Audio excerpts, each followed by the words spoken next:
नमस्कार। आज की इस चर्चा में स्वागत है। हमारे सामने है कुछ दस्तावेज नामांतरण प्रक्रिया और नियमावली से जुड़े हुए, और आज हम इन्हीं के जरिए जमीन से जुड़े एक बहुत ही अहम एक जरूरी पहलू को समझने वाले हैं। आज का विषय है जमीन का नामांतरण, म्यूटेशन ऑफ लैंड भी कहते हैं इसे अंग्रेजी में। अब देखिए, जमीन खरीदना, बेचना, विरासत में मिलना, बंटवारा होना, ये सब तो होता रहता है, लेकिन नामांतरण शायद इस पर उतना ध्यान नहीं जाता कई बार। तो आज इसी की गहराई में उतरते हैं कि भाई ये है क्या चीज, क्यों जरूरी है, और सबसे बड़ी बात, ये होता कैसे है। हमारा मकसद बस इतना है कि इन सोर्सेज से जो जानकारी मिली है उसे एकदम आसान भाषा में समझे। क्योंकि सोचिए, अगर किसी ने सालों पहले जमीन ली और नामांतरण नहीं कराया तो आगे चलकर कितनी दिक्कतें आ सकती हैं, है ना। चलिए इसी गुत्थी को आज सुलझाते हैं। तो सबसे पहले यहीं से शुरू करते हैं कि ये नामांतरण ये होता क्या है आखिर। जो जानकारी हमारे पास है वो तो यही बताती है कि ये सरकारी रिकॉर्ड्स में, रेवेन्यू रिकॉर्ड्स में मालिक का नाम बदलने की प्रक्रिया है। बिल्कुल सही कहा आपने। इसको ना ऐसे समझिए कि सरकार के पास हर जमीन का एक पूरा लेखा जोखा होता है, एक खाता होता है जिसे हम राजस्व अभिलेख या रेवेन्यू रिकॉर्ड कहते हैं। इसमें भी खास तौर पर दो चीजें होती हैं, खसरा और खतौनी। तो जब भी किसी जमीन का मालिकाना हक ओनरशिप बदलती है, चाहे वो खरीद बिक्री से हो या किसी को विरासत में मिली हो या फिर परिवार में बंटवारा हुआ हो, या मान लीजिए किसी ने अपना हिस्सा किसी और के नाम कर दिया जिसे हक त्याग कहते हैं, तो ये जो सरकारी रिकॉर्ड्स है ना, इनमें पुराने मालिक का नाम हटाकर नए वाले का नाम दर्ज करना पड़ता है। ये जरूरी है। बस इसी पूरी प्रक्रिया को, इसी काम को नामांतरण कहते हैं। अच्छा, तो ये रजिस्ट्री या जो सेल डीड होती है उससे अलग है, क्योंकि कई बार लोगों को लगता है कि बस रजिस्ट्री करवा ली, काम खत्म। हाँ, ये बहुत ही आम कंफ्यूजन है और इसको समझना वाकई बहुत जरूरी है।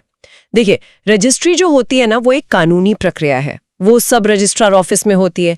उससे क्या होता है कि संपत्ति का जो मालिकाना हक है वो एक व्यक्ति से दूसरे को ट्रांसफर हो जाता है। वो बिक्री या जो भी हस्तांतरण है उसको कानूनी मान्यता मिल जाती है। ठीक है। लेकिन अब रजिस्ट्री तो हो गई, सरकार का जो राजस्व विभाग है, रेवेन्यू डिपार्टमेंट, उसको भी तो पता चलना चाहिए ना कि भाई अब इस जमीन का मालिक बदल गया है, ताकि वो अपने रिकॉर्ड्स, जैसे आपने कहा खसरा खतौनी, उनको अपडेट कर सकें और भविष्य में जमीन से जुड़ा जो लगान है या दूसरे सरकारी काम है वो नए मालिक के नाम पर हो सकें। नामांतरण बस यही काम करता है। ये रेवेन्यू रिकॉर्ड में दिखाता है कि हाँ, मालिक बदल गया है। तो कह सकते हैं कि रजिस्ट्री से मालिकाना हक बनता है और नामांतरण से वो हक सरकारी रिकॉर्ड में दर्ज होता है। ये बात तो बहुत अच्छे से साफ हुई। तो अब आते हैं इसकी प्रक्रिया पर। मान लीजिए किसी को नामांतरण करवाना है, तो क्या करना होगा उसे? कहां से शुरू करें? पहला कदम क्या होगा? देखिए, प्रक्रिया शुरू होती है एक आवेदन से। एक एप्लीकेशन देनी पड़ती है। जो भी नया मालिक बना है, खरीदार है, वारिस है या जिसे दान में मिली है जमीन, उसे एक तय फॉर्मेट में एप्लीकेशन तैयार करनी होती है और ये एप्लीकेशन आमतौर पर उस इलाके के तहसील ऑफिस में जमा होती है। अब ये एप्लीकेशन किसको एड्रेस करनी है, ये थोड़ी स्थानीय व्यवस्था पर निर्भर करता है। कहीं कहीं ये सीधे तहसीलदार या नायब तहसीलदार के नाम जाती है और कहीं कहीं इसे पटवारी या रेवेन्यू इंस्पेक्टर, जिसे आरआई भी कहते हैं, उनके जरिए जमा करवाते हैं। अच्छा, आपने पटवारी और आरआई का नाम लिया। इनकी क्या भूमिका रहती है इस शुरुआती स्टेज में? देखिए, पटवारी जो है वो गांव या हलके के लेवल पर जमीन के रिकॉर्ड्स की देखभाल करने वाला सबसे पहला सरकारी कर्मचारी होता है, और रेवेन्यू इंस्पेक्टर या कानूनगो, जैसा कुछ जगहों पर कहते हैं, वो पटवारी के काम को सुपरवाइज करता है। तो अक्सर पटवारी से मिली रिपोर्ट या एप्लीकेशन को आगे तहसीलदार तक पहुंचाने में आरआई एक कड़ी का काम करता है। तो एप्लीकेशन इन शुरुआती लेवल के अधिकारियों के पास जा सकती है, जो फिर उसे आगे की कार्रवाई के लिए बढ़ाते हैं। यहाँ सबसे जरूरी बात यह है कि एप्लीकेशन सही व्यक्ति दे, जो सच में हकदार है वही अप्लाई करे। ठीक है, एप्लीकेशन दे दी, लेकिन जाहिर है सिर्फ एप्लीकेशन से तो काम नहीं चलेगा। अपना दावा साबित करने के लिए कुछ दस्तावेज, कुछ प्रूफ भी तो लगाने पड़ेंगे। जानकारी में तो कई तरह के डॉक्यूमेंट्स का जिक्र है। हाँ बिल्कुल, और यहीं पर, जैसा आपने कहा, यहीं पर अक्सर लोग चूक जाते हैं या कंफ्यूज हो जाते हैं। एप्लीकेशन के साथ वो सारे दस्तावेज लगाने पड़ते हैं जो ये साबित करें कि मालिकाना हक कैसे बदला, और ये इस बात पर निर्भर करता है कि जमीन मिली कैसे है। जैसे अगर जमीन खरीदी है तो सबसे जरूरी है सेल डीड, यानी रजिस्ट्री की एक अटेस्टेड कॉपी। अगर मामला विरासत का है यानी मतलब पुरखों की जमीन मिली है, तो जिसके नाम पहले जमीन थी उनका डेथ सर्टिफिकेट और साथ में वारिस होने का सर्टिफिकेट, सक्सेशन सर्टिफिकेट जिसे कहते हैं, या फिर परिवार रजिस्टर की कॉपी जिससे पता चले कि कौन कौन वारिस हैं। अगर किसी ने अपना हक छोड़ा है मतलब रिलिंक्विश किया है तो रजिस्टर्ड हक त्याग पत्र यानी कि रिलिंक्विशमेंट डीड। और अगर परिवार में बंटवारा हुआ है तो रजिस्टर्ड बंटवारानामा या पार्टीशन डीड। ये तो हो गए मुख्य दस्तावेज। इनके अलावा जो अप्लाई कर रहा है उसका पहचान पत्र जैसे आधार कार्ड, वोटर आईडी, पते का प्रूफ, उस जमीन की खतौनी की एक कॉपी, और अगर कोई फीस लगती है तो उसकी रसीद भी लगाने पड़ती है। बाप रे, दस्तावेजों की ये लिस्ट तो काफी लंबी है। क्या इनमें कोई ऐसी आम गलती होती है जिससे प्रोसेस अटक जाता है? बिल्कुल होती हैं। सबसे कॉमन प्रॉब्लम है अधूरे दस्तावेज देना। मतलब कोई एक जरूरी कागज रह गया, जैसे मान लीजिए विरासत का मामला है, रजिस्ट्री की कॉपी तो लगा दी पर वारिस सर्टिफिकेट नहीं लगाया, या फिर डॉक्यूमेंट्स सेल्फ अटेस्टेड नहीं हैं। कभी कभी ओरिजिनल डॉक्यूमेंट्स भी दिखाने पड़ सकते हैं वेरिफिकेशन के लिए। अगर कोई भी डॉक्यूमेंट कम है या उसमें दी गई जानकारी जैसे नाम या खसरा नंबर मैच नहीं कर रही तो एप्लीकेशन पर ऑब्जेक्शन लग सकता है या वो लौटाई भी जा सकती है। और फिर इससे क्या होता है, पूरी प्रक्रिया में बेकार की देरी होती है। तो बेहतर यही है कि अप्लाई करने से पहले पूरी लिस्ट चेक कर लें और सारे कागजात ठीक से तैयार करके लगाएं। ये तो हुई सारी कागजी कार्रवाई। अब एप्लीकेशन और डॉक्यूमेंट्स जमा हो गए, इसके बाद जमीन पर मतलब ग्राउंड पर क्या होता है? पटवारी का रोल यहाँ कैसे आता है? आपने कहा था मौके की जांच का जिक्र है सोर्सेज में। हाँ, अब यहाँ पटवारी का रोल बहुत अहम हो जाता है। एप्लीकेशन और कागजात मिलने के बाद मामला पटवारी के पास जांच के लिए भेजा जाता है। पटवारी का काम सिर्फ कागज देखना नहीं होता है, उसे ये वेरीफाई करना होता है कि एप्लीकेशन में जो बातें लिखी हैं वो जमीनी हकीकत से मेल खाती हैं या नहीं।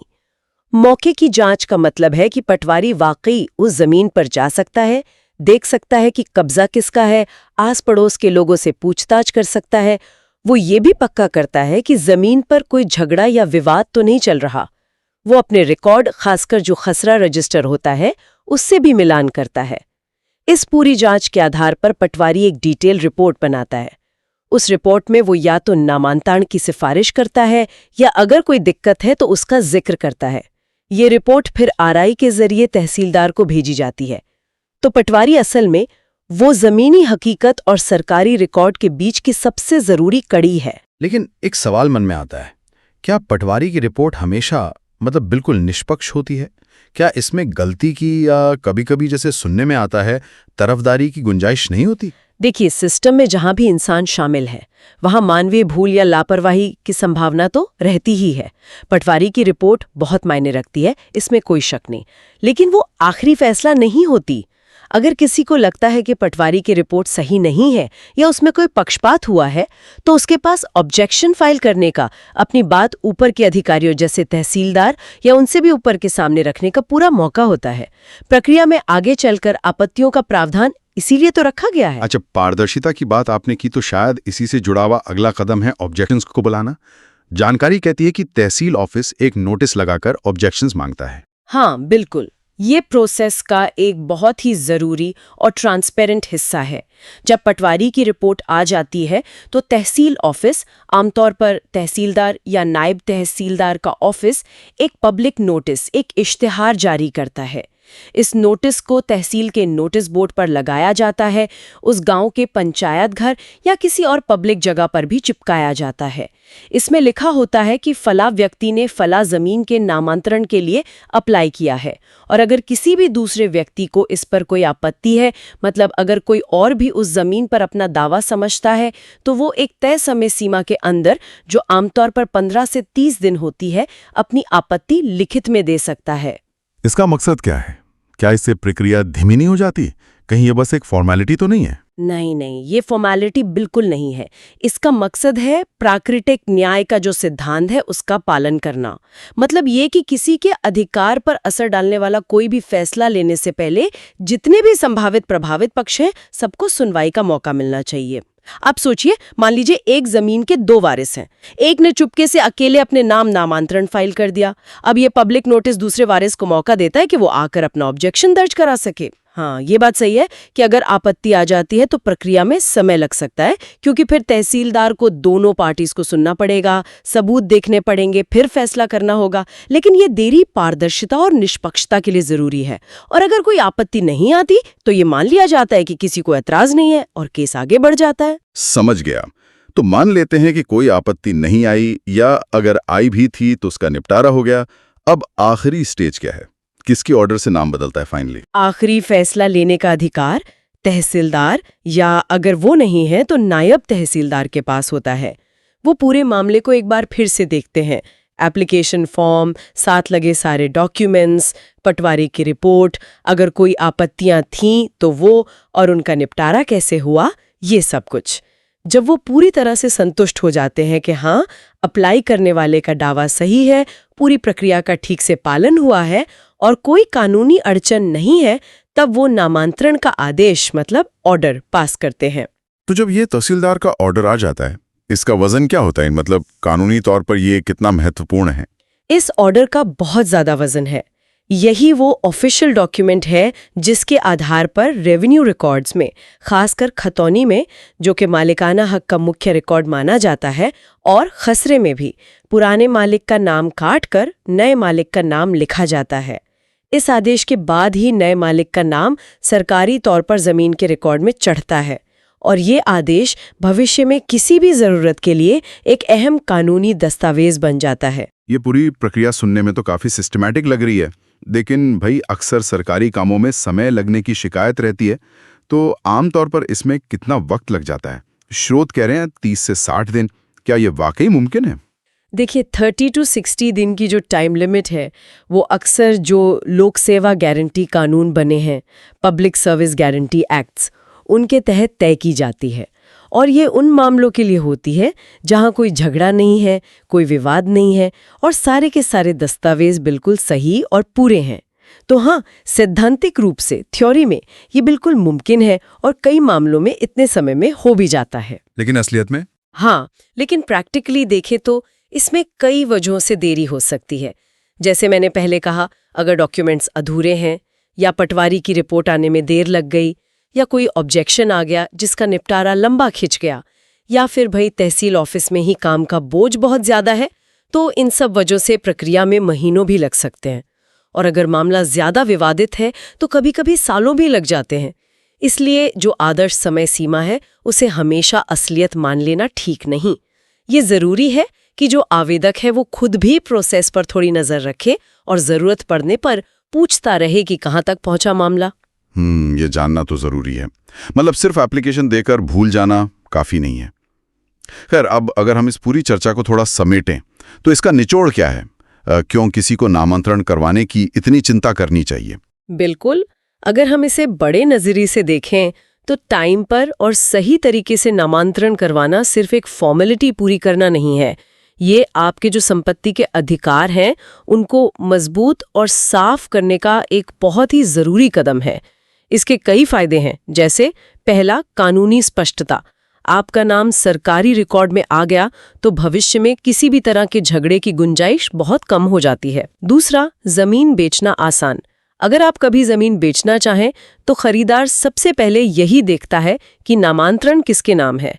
अगर रिकॉर्ड आपके नाम नहीं है तो सौदा करना बहुत मुश्किल हो सकता है। हाँ, ये तो है। तीसरा, बैंक लोन। जमीन पर खेती के लिए या किसी और काम के लिए लोन लेना हो तो बैंक भी अपडेटेड रेवेन्यू रिकॉर्ड मांगते हैं। चौथा, सरकारी योजनाओं का लाभ। कई सरकारी योजनाएं होती हैं, जैसे फसल बीमा है या मुआवजा मिलता है। ये जमीन के मालिक को मिलता है। अगर रिकॉर्ड अपडेटेड नहीं है तो आप इन फायदों से चूक सकते हैं। और पांचवां, जो बहुत जरूरी है, पीढ़ी दर पीढ़ी स्पष्टता, खासकर विरासत के मामलों में। अगर हर पीढ़ी में नामांतरण टाइम पर होता रहे तो आगे चलकर परिवार में संपत्ति को लेकर विवाद होने की संभावना बहुत ही कम हो जाती है। ये फायदे तो बिल्कुल साफ करते हैं कि नामांतरण क्यों उतना जरूरी है, लेकिन अब वो सवाल जिसका डर रहता है, क्या होता है अगर कोई ये नहीं करवाता? मान लीजिए किसी ने 20 साल पहले जमीन खरीदी, रजिस्ट्री भी करवा ली, बढ़िया, पर नामांतरण नहीं करवाया, तो ये स्थिति कई गंभीर बहुत सीरियस प्रॉब्लम खड़ी कर सकती है। सबसे पहली बात तो ये कि सरकारी रिकॉर्ड में जमीन अभी भी पुराने मालिक के नाम पर ही दिखेगी। अब इससे क्या क्या हो सकता है? जो पुराना मालिक है या अगर उसकी मृत्यु हो गई तो उसके वारिस हैं। अगर उनकी नीयत खराब हो तो वो सैद्धांतिक रूप से उस जमीन पर दोबारा दावा कर सकते हैं या उसे किसी और को बेचने की कोशिश भी कर सकते हैं, क्योंकि भाई रिकॉर्ड में तो नाम उन्हीं का चल रहा है। अरे बाबा। जो नया मालिक है जिसने पैसे देकर जमीन खरीदी, उसको जमीन पर लोन लेने में दिक्कत आएगी ही आएगी। सरकारी मुआवजा या किसी योजना का लाभ पुराने मालिक के पास जा सकता है। अगर कभी सरकार उस जमीन को अक्वायर करती है किसी प्रोजेक्ट के लिए, तो मुआवजे की रकम पुराने मालिक के खाते में जा सकती है या फिर वो विवादित हो जाएगी कि असली हकदार कौन है। और सबसे बड़ी दिक्कत तब आती है जब ओरिजिनल खरीदार या बेचने वाले की मृत्यु हो जाती है। उनके बच्चों के बीच, उनके वारिसों के बीच ये साबित करना कि जमीन कब और कैसे बिकी थी और नामांतरण क्यों नहीं हुआ था, ये बहुत ही पेचीदा मामला बन सकता है। इसमें सालों कोर्ट कचहरी में लग सकते हैं। असल में नामांतरण न करवाना एक तरह से अपने ही पैरों पर कुल्हाड़ी मारने जैसा है।